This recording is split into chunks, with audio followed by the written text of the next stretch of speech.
Hello, everybody. This is episode 321 of Optimal Living Advice, and I am your host of the show, Greg Audino. Now, this time we've got a shorter question sent in from a listener who's experiencing a worry that none of us want to experience, certainly amidst the holiday season. He's a little bit concerned about the stability of his job after his company has made it clear that some changes are afoot. So let's jump right in today and see if we can help him out as we optimize your life. Right now, I'm worrying a lot about potentially losing my job. My company is not at all hiding the fact that there's some restructuring going on, and that there are sure to be layoffs. I feel like there's both so much I can do, yet nothing I can do at all. Any advice to help keep me calm and also realistic would be appreciated. All right, there you have it. Thank you so much for submitting this question, asker. Surely not an easy thing to deal with at all, and a subject of concern that can really affect not just your mood, but also your motivation and your productivity while you do have a job. So I'm happy that you've reached out today. So as I like to do sometimes here on the show, today this feels like a wonderful opportunity to consider how you can approach this both externally and internally, or maybe more so practically and intrinsically. So practically, it's never a bad idea to have a deliberate plan of attack for the outcomes that you're worried will come to be. Whether we worry that something will happen, like a layoff, or we know something will happen, like if a loved one has been given maybe limited time before passing away, the anticipation can be really hard to manage. But it can be very comforting to envision ourselves handling the news with as much grace as possible and creating a plan from that vision. Especially when it comes to job loss, there can be not just sadness, but also rage, fear, you name it. These are all emotions that can cause us to act out of sorts, and in doing so, only worsen the situation. So, even if you can't entirely imagine how you'd be feeling, what you can do now before anything has happened is consider what the best course of action would be to take should your fears come true. So, if you are to be laid off, what do you feel is the healthiest course of action to take in the moment that you find out, as well as in the time that follows? Let's talk about both. So in the moment, you might want to consider where you'll be when you receive the news.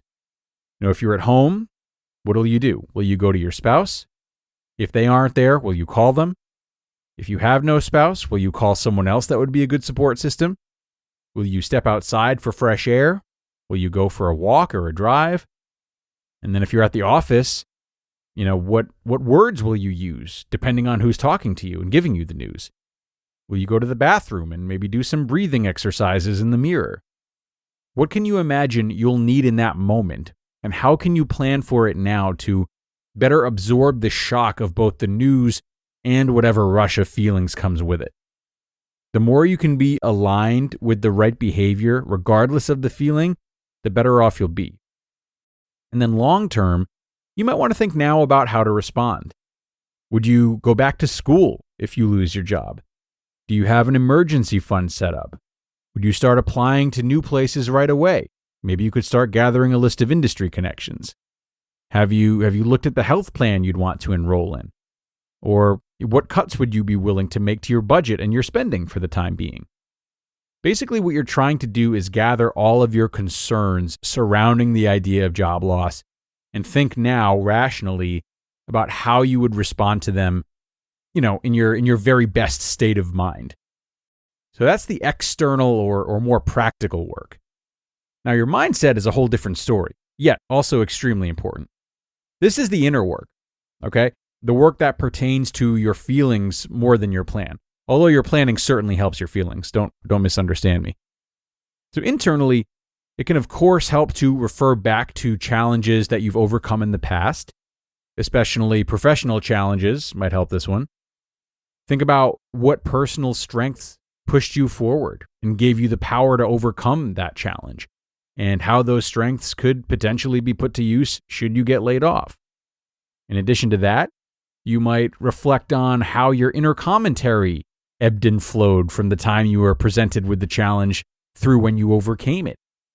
You might have had similar doubts and anxieties at first, similar to what you do now, that proved to not hold you back once all was said and done. You might have assumed that there would only be doom and gloom, yet ended up finding that you learned a lot from the experience and became a lot stronger. Making room for this type of possibility, very realistic possibility, mind you, is super helpful in the face of any type of adversity. And finally, the more you can do to remember that work is just a portion of who you are, the better. And, work is very important. It's our contribution to the world that allows us to then gain from it. It is a significant part of our identity.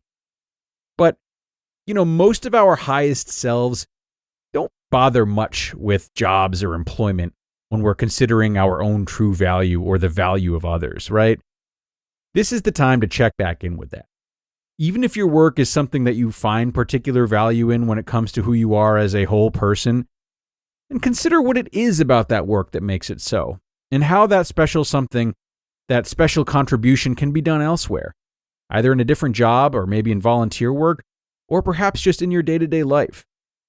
For example, if your job means a lot to you because you feel it makes a big difference in the world, how can you go about making that difference in other ways, okay, and not rely only on your current job to put into the world what you want to put into it?